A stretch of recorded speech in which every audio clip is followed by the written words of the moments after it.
Kartik Krishnaiyer and Christopher Harris here for WorldSoccerTalk.com. We're bringing you a special bonus episode of the World Soccer Talk podcast. This week we have interviews with three people, and two of them you know probably pretty well, the third not so much, but you should know. And those people are Herculez Gomez and Sebastian Salazar, and last but not least, Steve Palese.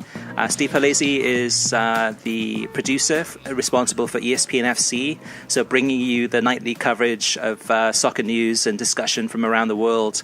So in that interview, we get into more the nitty-gritty of the show and some of the personalities that come on the broadcasts and some of the insight in terms of how hard or how easy it is to produce that show with the talent that they have. And we also have the interviews with Sebastian Salazar, who is oftentimes one of the hosts, the rotating hosts for ESPN FC. And then last but not least, Herculez Gomez, US international, played in Liga MX, played in the United States, in MLS and USL, and a very outspoken figure. And then actually somebody that is... actually, all three of these guys are quickly rising names in the soccer industry. And so we sat down with all three in Miami, downtown Miami, before El Clasico Miami, to get their thoughts on soccer and television coverage, especially. Kartik, any thoughts in particular, or any interesting moments in these interviews that you were interested in, particularly that you think the listeners would be interested in? I don't want to insult anyone else that I've interviewed in the past, but Sebastian Salazar was as cool as I thought he'd be in person, as cool as his television demeanor is. And I love the guy. He's, to me, one of the emerging young stars in American soccer broadcasting. As cool, as knowledgeable, as passionate in person, conducting this interview as he is on the ESPN FC set, or as he used to be at Comcast Sportsnet doing DC United games in the Washington, D.C. area when I would see him on those broadcasts. So really enjoyed talking to him. Could have talked to him all afternoon, honestly. Great guy. Herculez Gomez, one of the emerging former U.S. men's national team players in the commentary arena. But unlike other former U.S. men's national team players, wasn't a chosen one.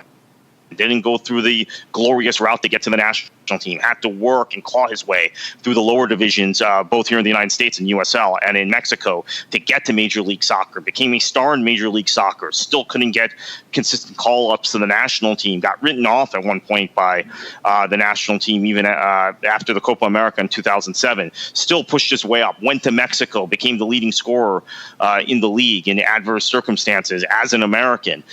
For first and only time that's happened with an American, leading Liga MX in scorings, and then ends up on a World Cup team. So his perspective is different, and it's important, I think, for all fans of American soccer to listen to his perspective. I'm not saying that the perspectives of guys like the Alexi Lalases and the Taylor Twellmans and the Eric Ronaldos, and those guys all have different opinions, obviously, that were on fast track to the U.S. men's national team and through the youth national teams from the time they were teenagers, should be discounted compared to Gomez's, but Gomez comes from a completely different perspective. He had a great national team career. He played in a World Cup. He played in a Gold Cup. He played in a Copa America. So he had a decorated U.S. men's national team career, but he's a guy that took a completely different route to get to the national team. And I think that shapes a lot of his commentary perspectives and makes him a unique and important voice out there.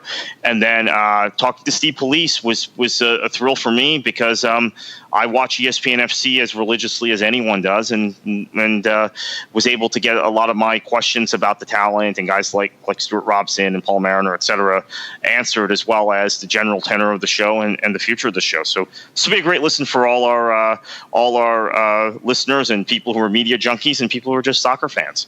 So, Kartik, I was really pleasantly surprised by how outspoken Sebastian Salazar and Herculez Gomez were. And that's the thing, though, too. It just seems to be within the environment within ESPN. I mean, going back to last week's interview with Taylor Twellman, but also with Sebastian and Herculez, there's no holds barred. They're calling it as they see it. They're being critical at times. They're being very open. But that type of repertoire, I think, is really encouraging, and it makes me want to listen to them more. Also, listening to the Max and Herc podcast that Max Bredos and Herculez Gomez does is really enlightening in terms of them just being themselves, sharing their opinions. And again, sometimes they're critical, and that's okay. There's nothing wrong with that. You can get Max engaged in soccer is good. I mean, that's an important voice in the soccer world that we've lost, and I guess it's a good thing from a soccer perspective. If you look at it, that we've taken a guy who was a soccer guy and graduated him to covering all sports, mainstream sports. He's now a very visible figure on ESPN for fans of NFL and NBA and everything else, right, who watch SportsCenter. But I miss him doing soccer. So I like that podcast because he gets to dip his toe back into it. And you realize Max is really still very passionate about the sport. He's not a guy who used the sport to advance his career and then turned his back on us. Right. There are people who've done that in the past. I'm not naming names, but so, yeah, I love that podcast as well. Yeah, I was just really encouraged by the culture within ESPN in terms of them encouraging their spokespeople to be outspoken, to call it the way they see it, and it's so refreshing because you hear interviews from time and time again with other people from other networks and a little bit more guarded. It looks like they went through media training. They're saying, they're answering the question, but not really answering the question. And I think in some ways, Don Garber is probably a perfect example of that. He's a spin master. As well as many, many other people in the business, even in the English soccer side of business, you name it. So to hear kind of original, fresh voices with unique opinions is refreshing. And I do encourage the listeners, after they've listened to these podcasts, is to go back or in the future to watch ESPN FC, subscribe to the Max and Herc podcast, try to tap into these guys a little bit more. And also, even on social media, Herculez Gomez and Sebastian Salazar, incredibly opinionated. You look at their Twitter feeds, it's like, whoa, I can't believe they're saying this, which is wonderful to hear that you have these types of opinions. Salazar is a great Twitter follow. In fact, I engage with him a lot on Twitter because he's very, very opinionated, and we disagree often. But I mean, we have really good discussions back and forth, and I think about my position. Sometimes I alter my position. There is a culture, I think, at ESPN that fosters this discussion and debate, and starts right from the top of that ESPN FC show. Dan Thomas doesn't leave things unchallenged. It's very different than necessarily the atmosphere you might see on Fox or NBC. Mm-hmm. And for some people, they don't like that. The ESPN FC show tends to be pretty argumentative. You have Craig Burley in the chair. We talk about this with Steve Palese. You're going to get that environment. And then you bring in a guy like Herculez Gomez. You have a guy like Seb Salazar host. You have guys like Stevie Nicol and Shaka Hislop, incredibly seasoned, incredibly opinionated. And then every now and then you're bringing in Stuart Robson.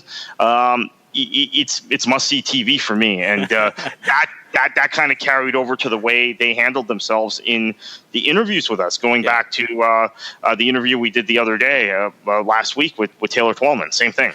And all three interviews, like before, I just want to finish up here, wrap up here to Kartik. All three interviews are very different. Steve Palese is pretty short and to the point. With some great information about how getting an understanding of how ESPN FC works from the person that manages, who produces the entire show, along with his team. The interview with Sebastian Salazar, he's a little bit long-winded, but what he's saying is very interesting.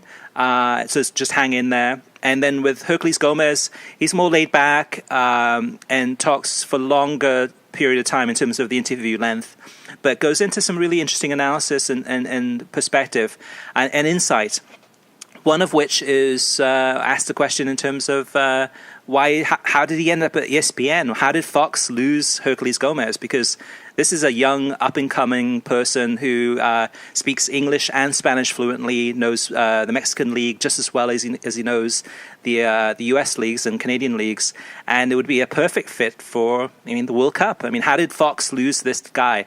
And he goes into detail about that. So it's really, really interesting listening, I think, on all three parts. So hang in there, listen to the podcast. Hope you enjoy it. And come back on every Thursday on the World Soccer Talk podcast, which is released on iTunes, YouTube, SoundCloud, Stitcher, Audio Boom, and worldsoccertalk.com. And if you like the show, share it with your friends on social media and give us a review on iTunes. Sebastian Salazar, you're the new boy in the sense on ESPN FC, but you've done a lot of soccer before, obviously MLS games, DC United, and worked with NBC, Comcast.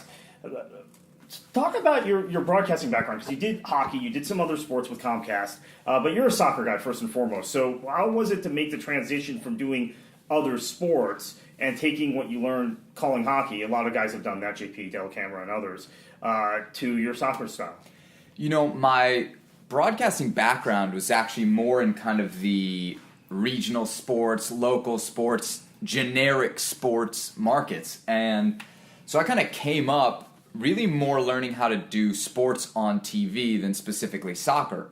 Honestly, when I came out of college, a job like this didn't exist. So I didn't even have the idea, the opportunity to this was my dream job. Now I can say that it was, but there wasn't enough work in this field when I came out of school. So I kind of went through really small market, still really, really small market, but slightly bigger, on my way up to CSN in Houston and then eventually Mid-Atlantic, where I did a lot of sports. The opportunity in Houston was great because it was soccer focused. My primary role there was the Dynamo guy. So reporting on it in a newscast, sideline reporting, not play-by-play because we had Glenn Davis there, but kind of mixing in some different roles around soccer. And honestly, the way they let me cover it there was incredible. I had all the resources that the Texans guys had. I traveled when I needed to. I had all the resources that the Astros guys had.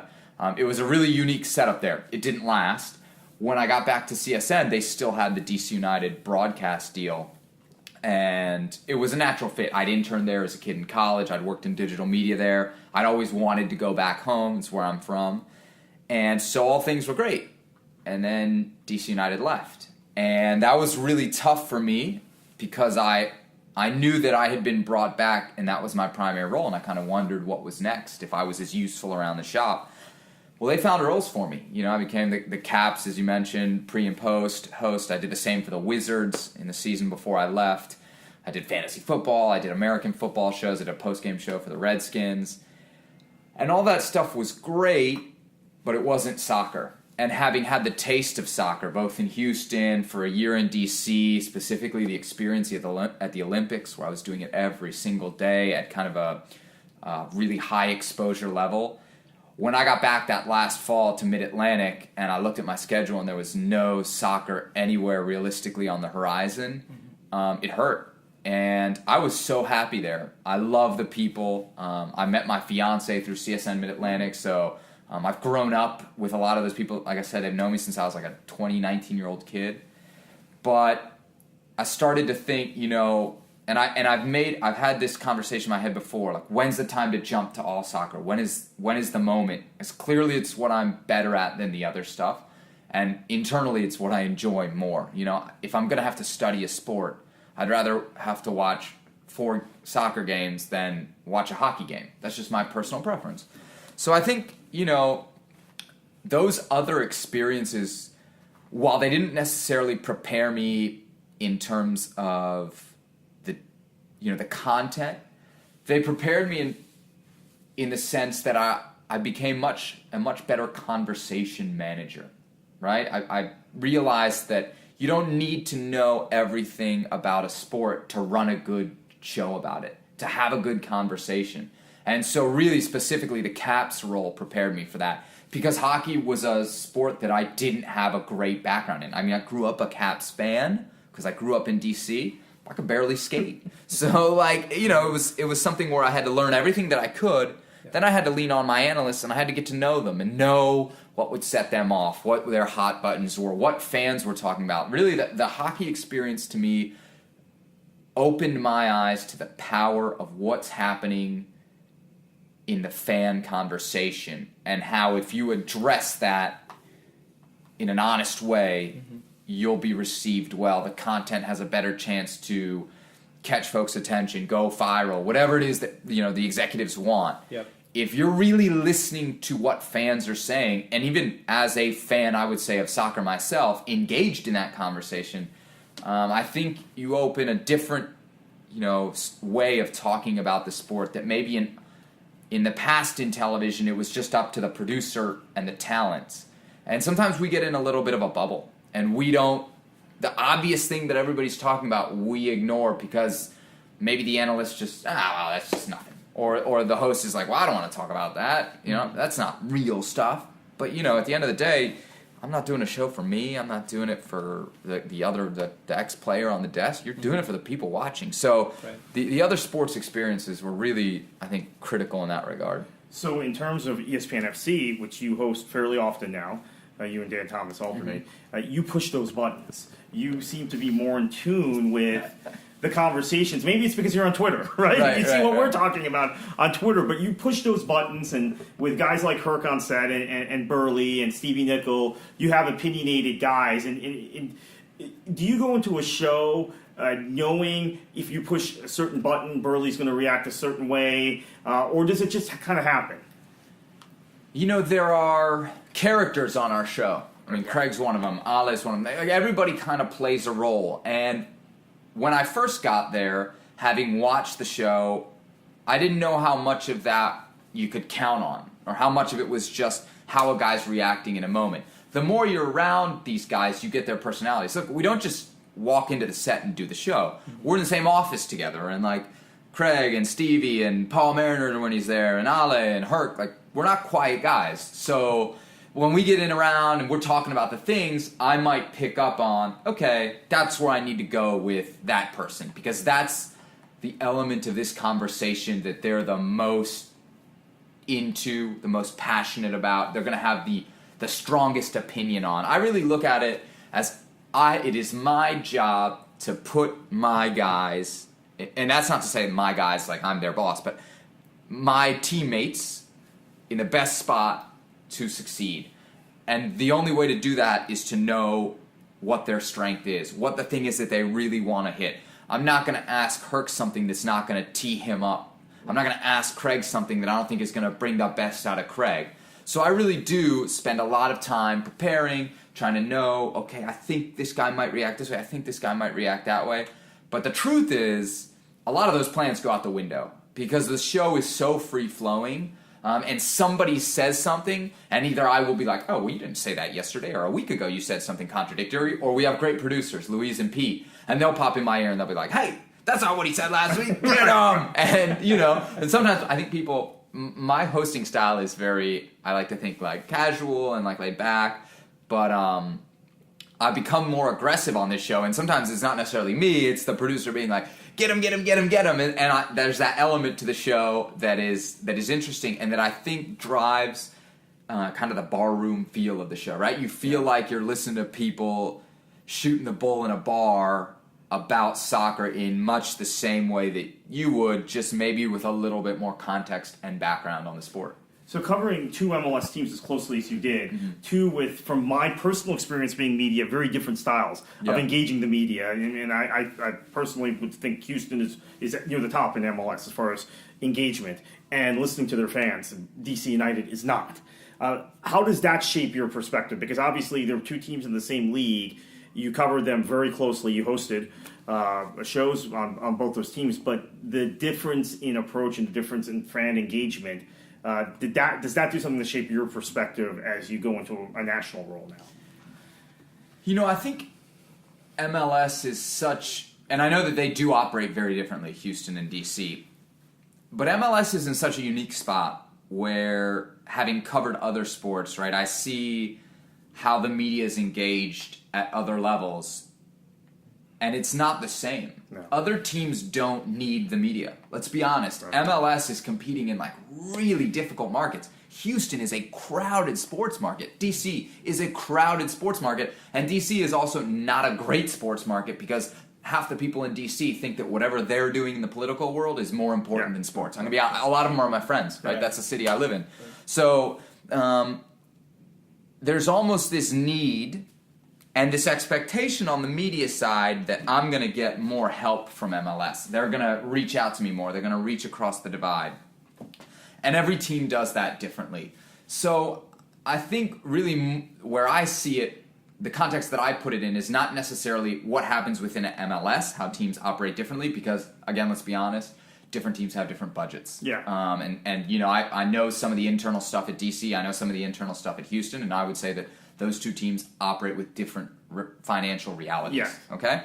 So I look at it just more as like what an MLS team has to do in its market. And there are some who, because they're in markets where it's not as crowded, might have some of the luxuries or might have to do some of the things that those in crowded markets do. But I have enjoyed seeing MLS teams kind of grow into more and more aggressive in their media relations. I think you can't overstate that enough, because as much as like we want to do something on ESPN FC, and it's a great show, it is not across the board. If you're a DC United or a Houston Dynamo, you want to get on the soccer shows, but that can't be enough. You need to get mainstream. You need to get in places where you're in the same conversations as the Texans, as the Redskins. And actually, I'm going to be very honest here, it's one of the reasons I was really disappointed in DC United's decision to leave CSN Mid-Atlantic. Personally, it hurt me, right? Because I was like, oh, well, that's the thing I love to do. But as a former employee of DC United and as somebody who knows that market really, really well, they left a place where they were going to be in the conversation with the Redskins, Caps, and Wizards to go to a place where they were going to be on an island. And I think it was a huge mistake. And I think it's linking into other sports is really critical, as opposed to, and you guys have probably heard this term thrown out there a lot, chasing the Euro snob. You know? Right. Maybe that's a really, really small percentage of the game here. And I think MLS is now more and more turning its attention to mainstream sports fans, trying to bring those people into the umbrella, as opposed to trying to convert the people who are militant, you know, Premier League is the best, anything below it, I'm not going to watch. You know, Champions League is the best, anything below it, I'm not going to watch. I think those people are becoming less and less a priority. How about Mexican national team fans of Mexican clubs? What does MLS need to do, and what does American soccer in general need to do to capture them? Because you talk about the Eurostomps being this big, that group is this big. Yes, absolutely. And we're not connecting with them either. Look, if I had this answer for sure, I would be sitting not in this hotel room with you guys. I'd be sitting in a corner office at Fox or ESPN or Univision or whatever it might be. I think the kind of most obvious quick fix is the Mexican player, right? Yeah. You have to bring in Mexican players, quality Mexican players. But when I say Mexican players, I don't necessarily just mean guys with a Mexican passport. Guys who have ties to the Mexican league can also be extremely valuable. Guys who have played for Club America, Tigres, Monterrey, big clubs with massive followings in the United States. Of course, if it was Chivas, it would be a guy with a Mexican background. Chivas, right. But those guys who have a brand with a Mexican fan can also be really valuable. I'll give you an example. I was really bummed when Darwin Quintero didn't end up in MLS. Remember those rumors at the beginning of the year linked to San Jose? One, I think he's a good player. Two, I think he would have had a good impact in that market. I think he would have fit very well. But I also think it was the opportunity to test the theory of, hey, it doesn't have to be a Mexican to engage the Mexican fan. But Darwin Quintero is known as well to the Mexican fan as most Mexican players. Right. He's been in the league. He's been a star. You know, the link with André Pierre Gignac. Of course, he's French, but now he's Tigres. Right. So it's those brands that you're chasing. So you bring to the show a perspective on a Mexican-American and understanding the level of expectations Osorio has to go through and the relationship between the FMF and the clubs in Mexico versus here where we, as soccer people, let's face it, we exist in a vacuum. And maybe on the ESPN FC show you're speaking to that vacuum, but how do you balance that? Because at the same time, you're used to a Mexican culture that is off the charts. It's like England. Yeah, so let's start with some context, I think, on how we got here. I think a lot of the difference between American press and, let's just say, foreign press, it's painting with a broad brush, but I think it's pretty accurate here. In other parts of the world, you don't have access. So you can say whatever you want. So you never have to face up to it. Here, we get access. Mm-hmm. Fans like that access. But at the same time, there's a different way in which you interact with somebody, in which you will speak about something when you have to go back again and again and again to that well. And that's the reality. That's the culture of American sports media. We get access. But at the same time, we can't kill people who we have access to. Right. Because we think that there's that's a river, a line you don't want to cross. So I think that sets us up in one way for where we are. The other thing is, the American soccer media here has always had kind of a second unspoken task, and that is to grow the sport. Right. And I think a lot of people get confused when they hear grow the sport with being positive about soccer, okay? And maybe when I was a kid, the 90s, you needed to be positive because there was a lot of people that didn't know the sport. So if you came out bashing it, you would not help yourself, your own cause. Now there's enough people here that know it. And growing the sport cannot be limited to speaking positively about the sport. I watch Football Picante every single night. Those guys kill everybody. They kill everybody and their mother. And it's super entertaining. And Herc and I have this debate all the time, right? I'm like, man, I want to be like having an English Football Picante. We just like kill everybody. And he's like, dude, we can't do that. And, but he gets it too because he watches the show. Right. And he watched it there. And man, players in Mexico watch that show. That's how big of a deal it is. So I think, and let me give you an example in English. On Inside the NBA, which everybody says is the best studio show ever, right? Do those guys hold back? Do they not kill guys? I mean, look at what Shaq did with JaVale McGee. They went in on him hard. So I think there's part of an evolution that we're going through. And I think we're all kind of realizing, hey, we need to be more critical. At the same time, as you mentioned with Osorio, there's also a level of expectation that then becomes unrealistic and impossible to fulfill. And that can turn a job like the Mexican national team manager position, which should be a highly regarded job, into a job that, as we continue down this path in Mexico, nobody's going to want to take. Right. Because you're, never going to reach the expectations. If you're not from Mexico, you're always going to be battling up that hill. And which is frankly not fair. It's xenophobia. It's xenophobia in a soccer and he's sense. faced it. Osorio was facing it every absolutely. day. They received him at the airport telling him to go back to his country. That's awful, ugly, horrible stuff. And yet it's that passion that makes Liga MX and the Federation, FMX Foot, huge business down there. Mm-hmm. So, yes, we want passion.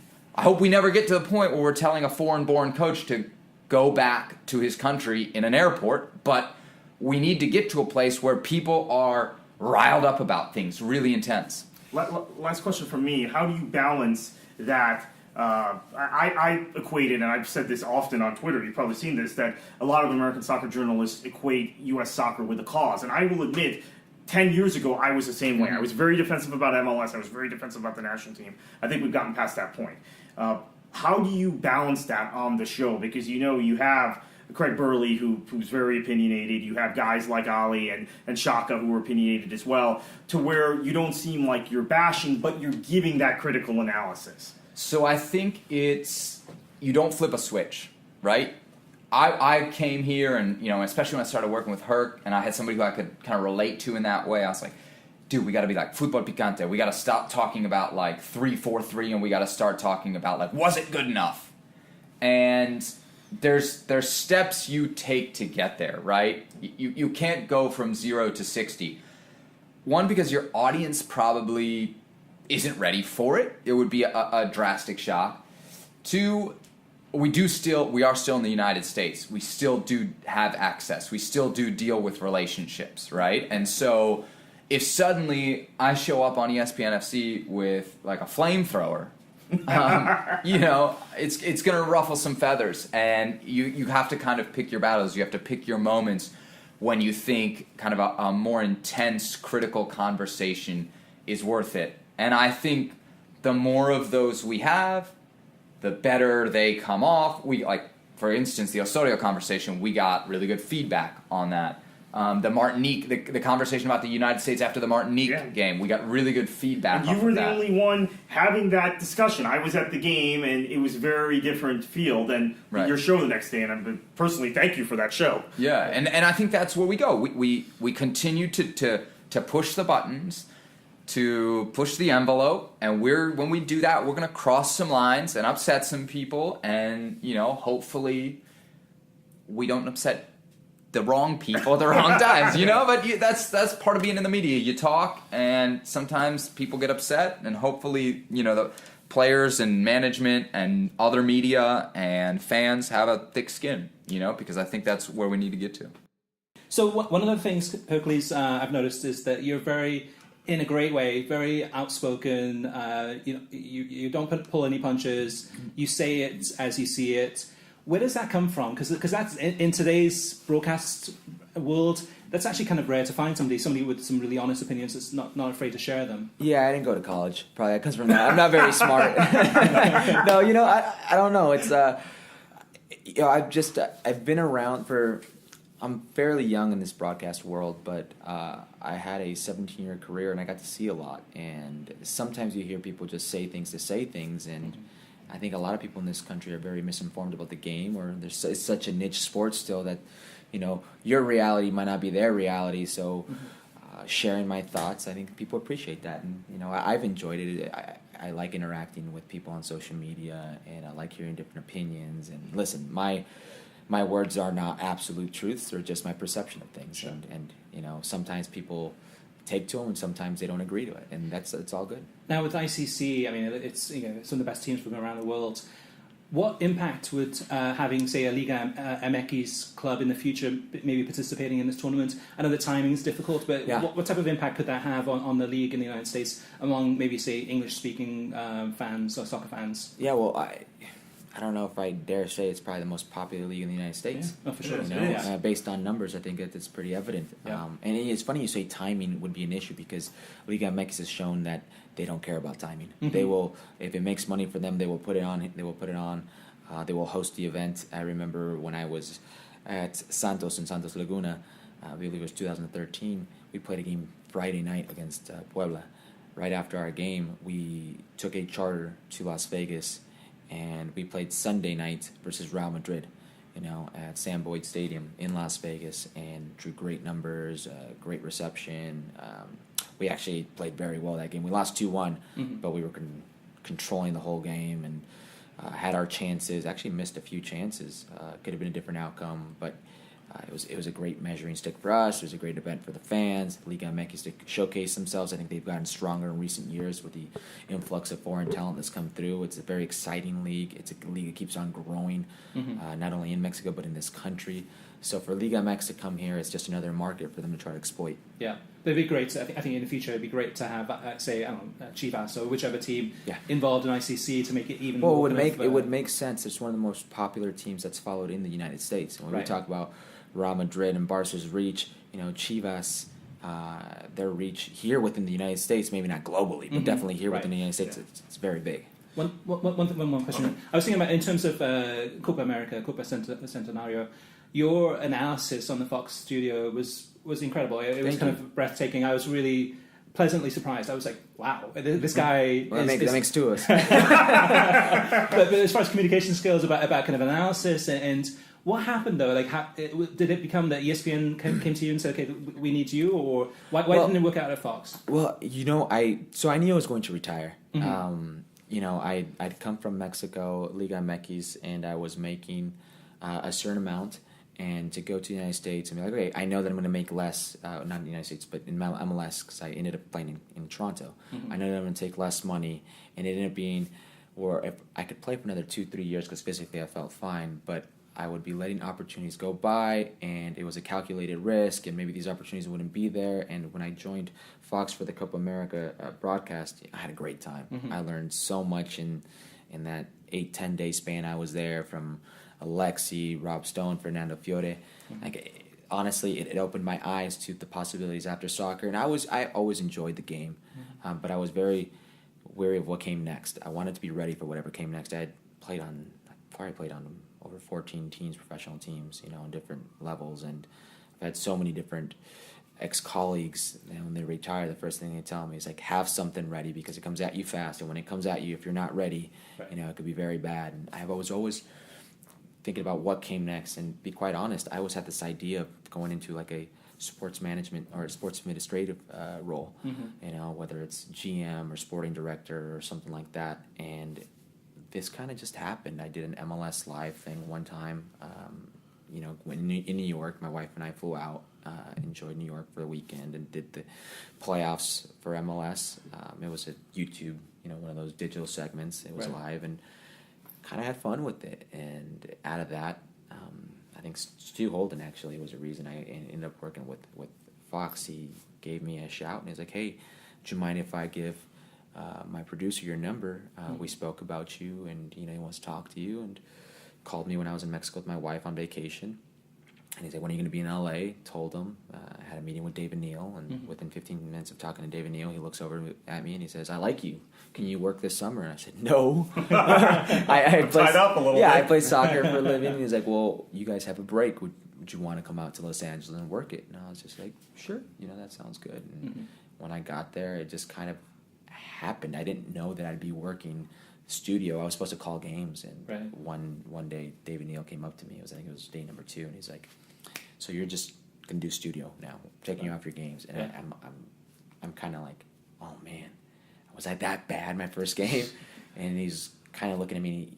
He can see that in my eyes, it's not clicking, it's not registering. And he's like, "It's a good thing." And I'm like, you know, okay. And then I come to realize that that's a good thing. You know, you want to be there, and it gave me more reps, which I learned are crucial, you know, and being with the likes of, I don't think people realize or appreciate somebody like Alexi.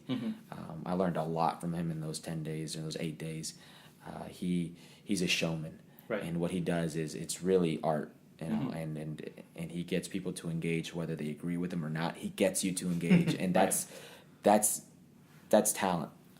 People don't realize that, and I learned a little bit of that from him, and from there, it just happened where Fox kind of, to be quite honest, they wanted me and they were going to create a position, but they didn't have the program at that time, and I think they were still kind of hesitant on the Champions League and what was going to happen. And ESPN kind of came out of nowhere, had a car wash with them, you know, interviews, and kind of came in out of nowhere, put pressure. And the last day, Univision kind of stepped in, and by that point, it was kind of too late. I'd already made up my mind, and my wife and I ended up on a Connecticut adventure.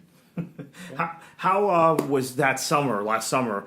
You're playing for the Sounders. How did Siggy and the Sounders treat it, and were they supportive of you doing that during the break? Yeah, so I had, the way my deal was structured with MLS, when I came to Toronto, I would have been a free agent in the summer, and I would have been able to negotiate and sign with any other team.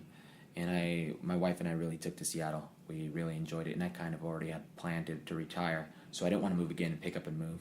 So I told the Seattle Sounders I was willing to play for a minimum contract, you know, and stay there to help them out. I know they wanted to bring in reinforcements. They brought in Nicolo Diero, and they want to bring in some other people. So I said, no problem.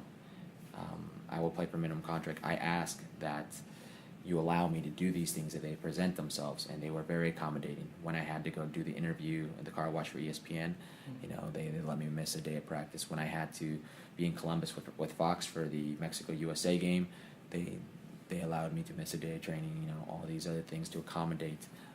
And they were very flexible. I think Siggy ended up leaving shortly after that happened, and Garth was more than accommodating. He sat me down and explained that he'd been through the same situation, and he thought what I was doing was very smart. And I picked his brain, he picked my brain, and kind of went from there. But they were more than accommodating. Sure. When you moved to Liga MX, you'd had a pretty good career in MLS. Obviously, Colorado, Kansas City, etc., Los Angeles. When you moved to Liga MX, did you feel like you were taking a calculated risk? It was tough for an American player to break in. No, it wasn't calculated. It was just necessity. I moved to Liga MX not because I thought I could go test the waters and become something, because I didn't have a job. You know, Kansas City set me in quote-unquote bona fide contract for the next 4 years, $70,000, and I'd won multiple MLS Cups. I'd been capped with the national team, Copa America, Open Cup champion, you know, Galaxy MVP on a year we won the double. I've been branded as a marquee player. I went into Colorado when we were building the new opened a new stadium, scored the first goal in the history of the Dick's Sporting Goods Park. In the snow, I was there actually. Right, the snow game. So there were certain things that MLS was marketing me at certain times as a marquee player on my teams and using that, and I was making the most I'd ever made was $52,000 gross a year. For them to come out with this contract, it was disheartening, So I said no, and I started looking over at Greece, second division Norway, first division Norway, Scandinavia, whatever it was, and this just kind of happened. It was a 6-month deal. No, it wasn't great money. Went down to Puebla.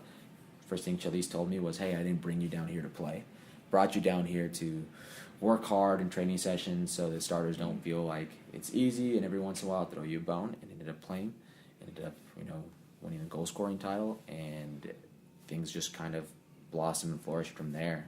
I felt that what I had done in MLS, I should have already been in other parts of the world. If you've had, even if it was very minimal success, but if you've had minimal success like that, you would be compensated. And it didn't happen. And when I went to Mexico, it kind of opened my eyes. All of a sudden, soccer became like a business. It got really real. Mm-hmm. How about the national team at the same time? Obviously, Charlie Davies has his car crash. That factors into it. But you go from being a very good MLS player, but hardly getting looks from the national team, to being a regular because you go south of the border. Is that something that you feel players still need to do if they're going to shore up their national team position? We're in the World Cup year, just like you were in 2009. I always tell players, the great thing about playing abroad is they only see you when you're good. They only see the highlights. You score a goal, you give an assist, you're on the score sheet with a winning team. You play within MLS or in their backyard. They see you when you're good, but they also see you when you're bad. They see all your deficiencies. They see how much you still need to mature. They see how much you still need to get better. You are judged differently than when you play abroad. People think playing abroad means you're so much of a better player. But I could have played. I had an opportunity to go play in Spain after I won the goal scoring title, but it was significantly less money than I would have made staying in Mexico. So there are other factors, for players to stay or go that maybe people don't understand. It's not as just cut and dry as he's good or he's not. So you played extensively in down, south of the border. You played extensively in MLS. You've played for the U.S. national team. Played in the World Cup. Scored a bunch of goals. I saw you score a goal in qualifying here in Tampa down the road. That's right. Compare the cultures in the sense of Mexican fans are very demanding of their national team and of their players. You've talked a lot about this on the ESPN FC show. Sparred with Craig Burley about it. He doesn't quite get the Mexican culture. The mentality is similar to Europe. I think it's similar to England. It's similar. It's exactly the same as England. I've made that argument with Chris before. Even the problems we're about to face with the influx of foreigners is exactly what the Premier League has faced the last 20-something odd years. Right. Yeah. Right, and then Liga MX is dealing with reduced, other than Chivas, of course, reduced Mexican players. Do we need? I mean, what's your perspective? Do you think we need to develop that same critical mentality? Maybe not to the excess of Mexico or England, but do we need to develop? I had this discussion with Sebastian Salazar. So Sebastian Salazar is a huge Mexican El Tri fan. And he sat and asked me if I thought that the U.S. losing to Costa Rica would be a failure. And I said, I want you to hear me out. It's not a failure. And I will tell you why. If they lost in semifinals to Costa Rica in a tournament where they're the home team, they ended up losing to the second best team in the tournament on paper. In a semifinal. And we have to put it in context of why it's not a failure, because the amount of attention or scrutiny that one gets here is nowhere near, because you're equating it to Mexico. It would be a failure in Mexico because the resources, how much is pumped into it, where they're at, the attention it'll get for the next month and a half of how this has been a failure. U.S. loses here, Bruce Arena's job isn't on the line. Like Juan Carlos Osoria's job on the line. You're not going to turn the TV on and it's going to be every hour on the hour, different shows discussing in different networks, the outcome, the repercussions of what's going on, the future, what it'll hold. That's when it becomes a failure. When we get to that point in culture, that's when it'll be a failure. Now, that said, there has to be some sort of balance, because it can't be like England or Mexico where everything is under a microscope and whether you agree with it or not, it's a talking point. And English players never have a chance to breathe. Mexican players never have a chance to breathe. Coaches also. Yeah, Pep Guardiola, who's been considered probably the best coach in the world for I don't know how long, he on the daily has press conferences fighting with journalists. Yeah, right. You know, so nobody's ever going to be happy. So you have to put things into perspective. Do you think there's some things that Major League Soccer can learn from Liga MX? Yes, and vice versa. Yes, absolutely. Vice versa? Yes. Like some examples? For example, I think it's very American, but the way that MLS markets itself, the way that there's an MLS Cup or this Miami Clasico and there's festivities and whatnot, the way they're organized, the way that it's structured, Liga MX could use a lot of that. Now, the way that Liga MX has their fuerzas básicas or their academies, how they're structured, how they go through the pipeline, how they make money, how they scout players, the type of talent or coaches they bring in to develop those talents. Those are things that MLS can really learn. And the great thing is FMF and Liga MX go hand in hand. They are one. Right. They are one. Like I would assume that because MLS is a single entity, they should be one. You know, they were developed because of U.S. soccer, but they're really not. You had Jurgen Klinsmann, you know, and Don Garber kind of going at yeah, that would never happen in Liga. I mean, they try to pull forward. That said, they're doing a very bad job of pulling forward in Mexico together. Is that an issue for a manager like Osorio? Let's take him for example. I mean, I covered him when he managed MLS, and I think very favorably of him, and so do I. So when he was at Man City. So. And I know you do. You've been very defensive of him on the air. Is it difficult for a manager to manage the Mexican national team with the FMF and the league this close to the point where it's the opening weekend of the league season? He can't call in 6 reinforcements. It's an improbable position because they demand so much out of him, and I've said it before. They demand more out of the Mexican national team coach than do the Mexican president. You know, that's what the people demand, and for good. There's a reason for it. You know, it's the biggest sport. It's the only sport that really draws attention with the political climate the way it is. It's one of the few joys the Mexican Republic or the people of the Republic have. So I understand. That said, I mean, he's expected to win Gold Cup with a C team at best, maybe B team. You know, no reinforcements, no help. He's not allowed to call in foreign players, even though they have Mexican passports. That's a big one I wanted to I mean, that's so you can call in Alostisa, you can call in Avila Hurtado, like any other coach, like Bruce Arena, if somebody had a passport like Dom Dwyer did, and he can't do that. He's judged and measured differently than any other coach in the world, I would say. Yeah, and what do you think is happening in Mexico about that specific issue? Naturalized players, the league is getting more foreign. You're getting so many guys who are Argentine or Brazilian. Right. I mean, we think about Senia and Guillermo Franco and those players, but more and more of those, Chaco Jimenez, those sorts of players who are never going to be called up for Argentina. You have that as a resource. Yeah, why won't the Mexican public accept? Yeah, that's a good question, and it's tradition for them. They feel that it has to be Mexican bred, and it's funny because Chivas has this long-standing tradition of only feeling Mexican players, but they will feel Mexican Americans. You know, and if you go to Chivas, you have to renounce any type of ties with the U.S. men's national team. You have to say, I am all in on Mexico and the Mexican national team. For whatever reason, they see any foreign bred or foreign-born player as it's a stigma. They won't be allowed to participate. They won't go out and just say it, but they won't call these players in. And it's to the point where Juan Carlos Osorio will deflect the question now. He will blatantly say, listen, I do what I can with the players I can call. And he won't go into detail about how he feels about it. Or it's just the way it is in Mexico. It's crazy.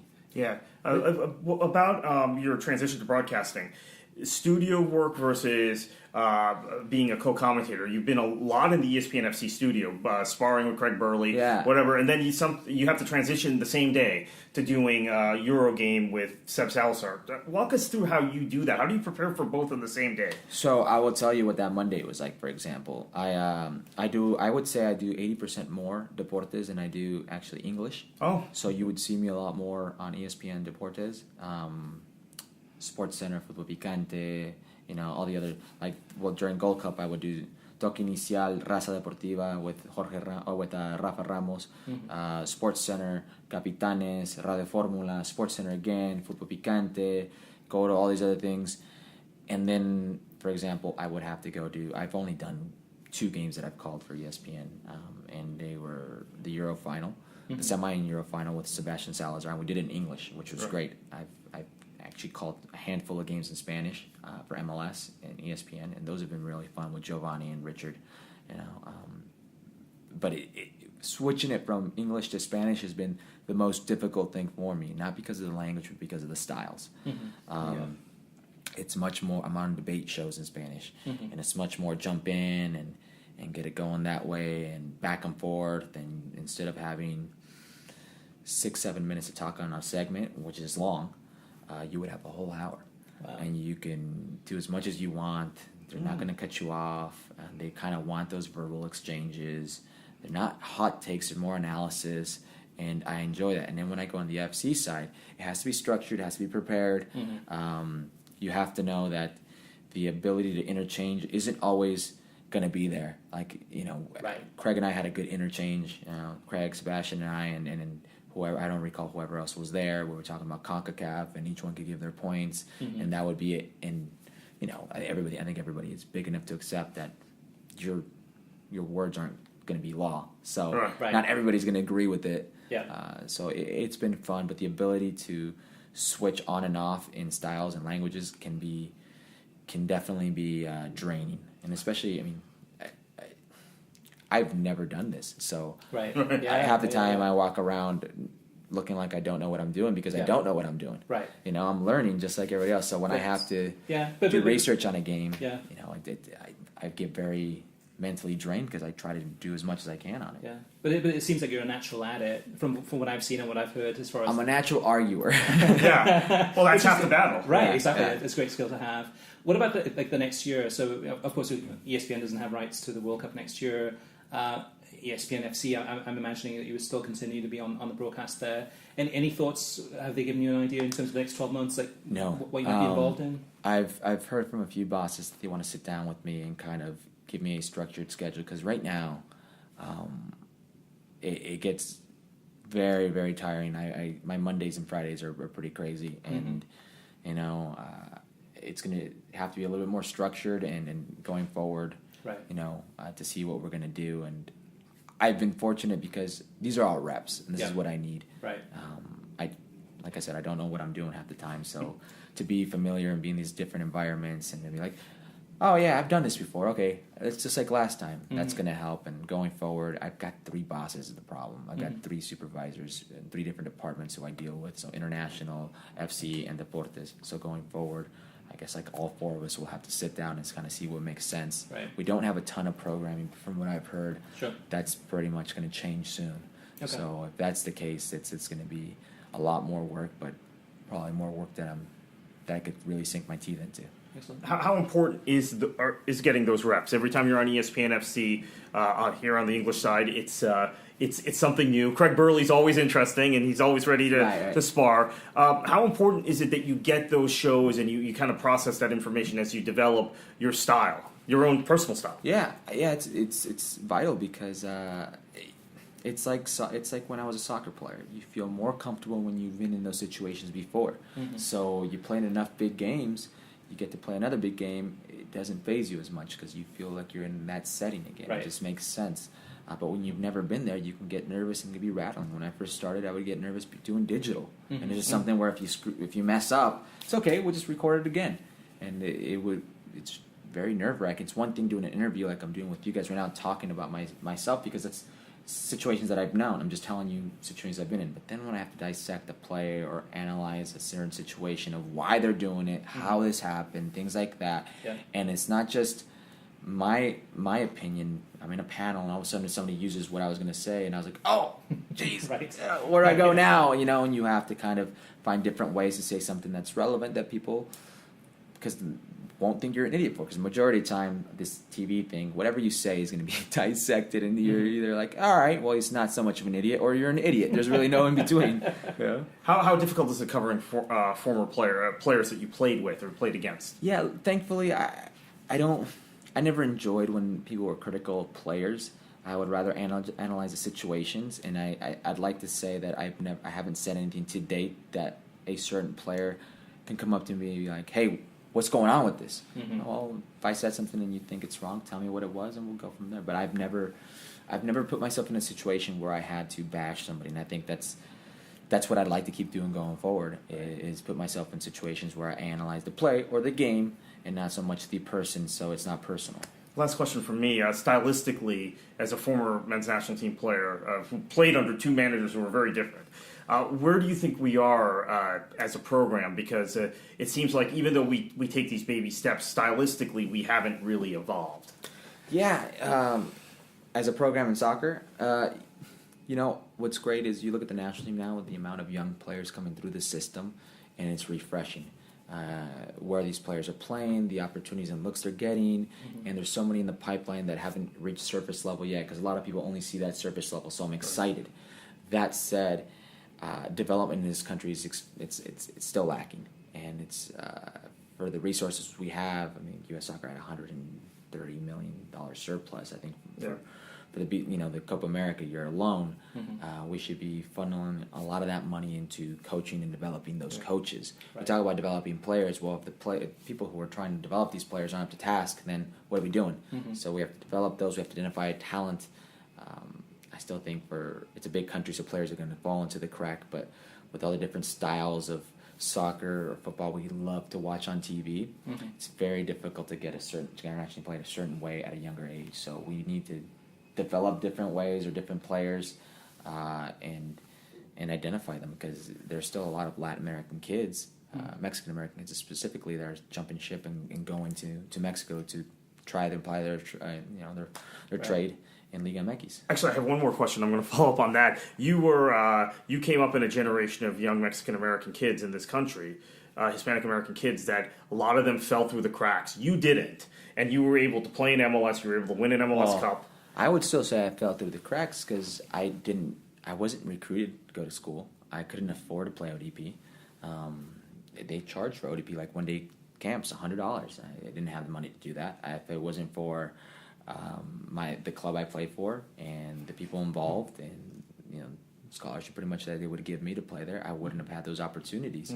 I found success, kind of by accident. It was unheard of. I played in the USL team after coming back from Mexico, playing in lower divisions, and played against the Galaxy, and they saw me and kind of went from there. But it doesn't happen that much.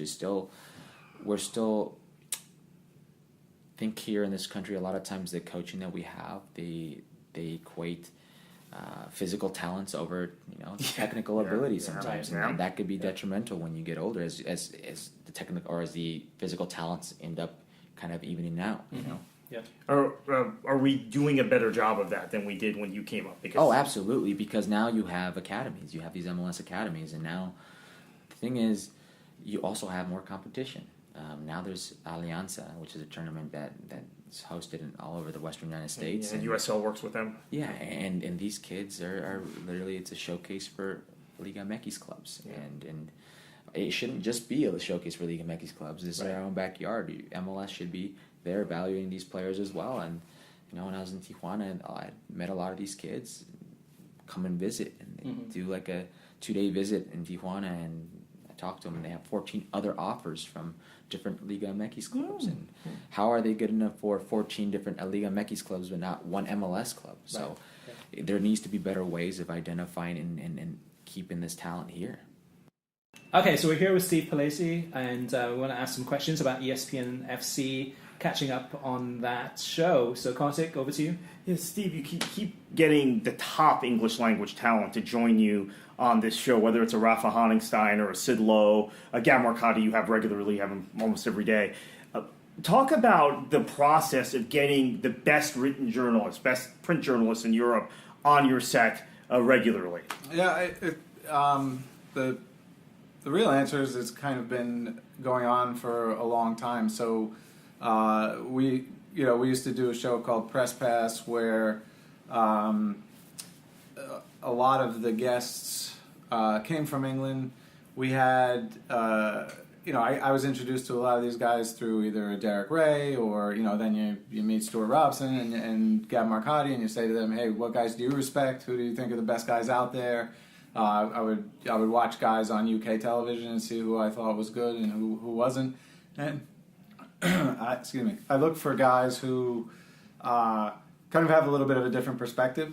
So, like you have a Gab, a Raf, and like Sid Lowe or Julian Lorenz, all people who are not necessarily from the country that they're covering. So their mind works a little bit different. So they always have a little bit of a reference point that's different. So when Sid looks at things that are going on in La Liga, he automatically knows, hey, to people who are in England or maybe the U.S., these things might be interesting. This might be a quirky thing that. Whereas if you had somebody who's from Spain, it'd all be normal to them because that and in England we all know that there's so many people who are kind of doing the same thing that and we actually have a really good one now in Mark Ogden who breaks a lot of stories, but it's just difficult to find like a different perspective for a long. It's changing now, but for a long time it was kind of like everybody would say the same thing. Mm-hmm. So these guys were all guys who said something different, and that's what I really like. You keep it fresh. You bring in guys like Stuart Robson for a week at a time from England, Brian McBride, Casey Keller. What's the process of doing that? Because you bring in, for example, McBride, to bring him in for 3 or 4 straight days, and then we won't see him for a month. Yeah. How does that work? Yeah. Well, to be honest, a lot of that is based on scheduling of other guys when they're off, when they're, so we have a good rotation of people that can come in and fill in. And the other part of it is logistics. So, like Brian lives in Chicago. Yeah. If he's going to come in, we're going to bring him in for 3 days, and then, the back and forth. You're not going to just bring him in for one show. Yeah. And like with Stuart Robson, he'll come over for a week at a time. Right. With him, we have a camera in London in our Disney building there where he can come on from there. So he stays connected, and he's also doing a little bit more digital stuff with us on FC.com. So the idea, the reason we have so many guys is I just wanted to be able to have the right people to talk about the right things, to me, when you're doing a daily show like this, especially about this sport, if it was just the same guys every day, a lot of it is repetitive, especially this time of year with transfers. I think you want to hear different perspectives and different takes on all this stuff. So that's why we have such a deep pool. Without rights as anchor, go ahead. What is it about, say, what ESPN does in terms of bringing in this talent that makes them feel more comfortable on the set? And I'll give an example of Brian McBride. At Fox, it was a little bit static. It didn't seem very comfortable in front of the camera.